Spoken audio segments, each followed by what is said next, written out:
বর্তমান সরকারের প্রধানমন্ত্রী জনাব তারেক রহমান তিনি কিন্তু একটা বিষয়ে কাউকে ছাড় দিচ্ছেন না।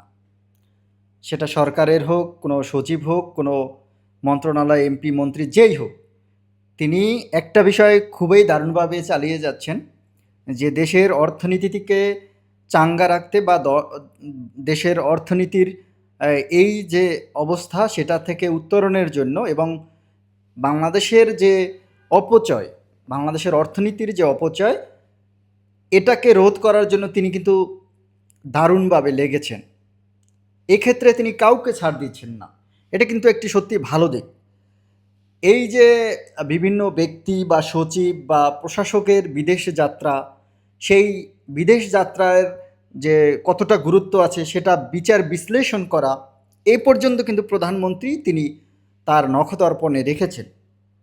আপনারা দেখেছেন বারবারই কিন্তু অনেকে বিদেশে যেতে চেয়েছেন প্রশিক্ষণের নামে, সেগুলো কিন্তু তিনি আটকে দিয়েছেন। বরং কারা সেই প্রশিক্ষণে গেলে দেশ লাভবান হবে সেই সব বিষয় তিনি সেখানে উল্লেখ করেছেন। আরেকটি গুরুত্বপূর্ণ এরকম একটি বিষয় তিনি যেটি নিয়ে সকলকে নিয়ে বসেছিলেন যে কোনো প্রকল্প যাতে ব্যয় বেশি না হয় বা প্রকল্পের মেয়াদ যেন বাড়াতে না হয়, এমন এমন কিন্তু কঠোর পদক্ষেপে তিনি কিন্তু যাচ্ছেন। এবং যদি কেউ প্রকল্প বাস্তবায়নে বিলম্ব করে তাদের বিরুদ্ধে অ্যাকশন নেওয়ার জন্য ইতিমধ্যেই প্রধানমন্ত্রী তারেক রহমান তিনি কিন্তু বিভিন্ন পদক্ষেপ নিয়েছেন এবং এ বিষয়ে কঠোর হুঁশিয়ারি দিয়েছেন। যদি কোনো সরকারের গুণগান গেতে হয় বা যদি কোনো সরকারের ভালো বলতে হয়, তাহলে এক কথায় তারেক রহমান প্রধানমন্ত্রী তার কিন্তু গুণগান গেতে হবে। আপনি কোন দল করবেন সেটা আপনার বিষয়।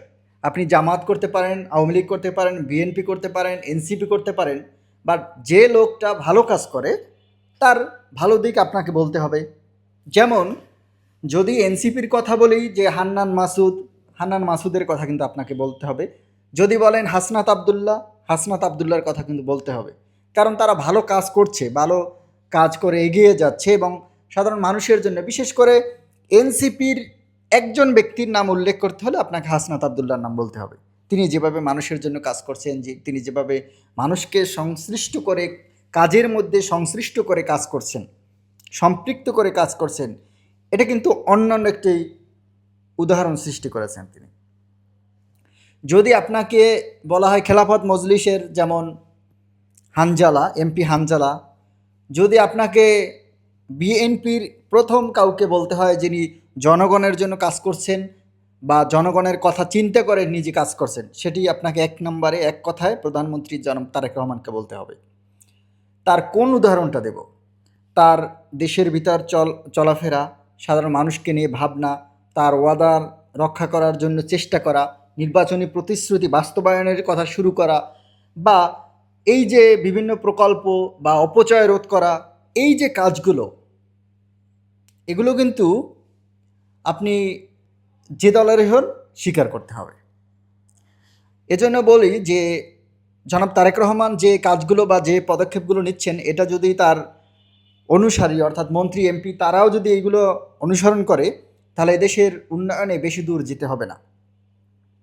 তো এই দিক বিবেচনা করলে তারেক রহমানের প্রশংসা করাটা এটা বাধ্যতামূলক, কারণ এগুলো করতেই হবে। যদি ভালো কাজের প্রশংসা না করা হয় তাহলে সেই ব্যক্তি নিরুৎসাহিত হন। তাই তাই বলতে হয় যে সত্যি সত্যি তারেক রহমানের এই যে উদ্যোগগুলোকে প্রশংসা করতে হবে এবং তিনি প্রশংসার দাবিদার। আপনাদের মন্তব্য আপনারা জানাবেন আমাদের কমেন্ট বক্সে।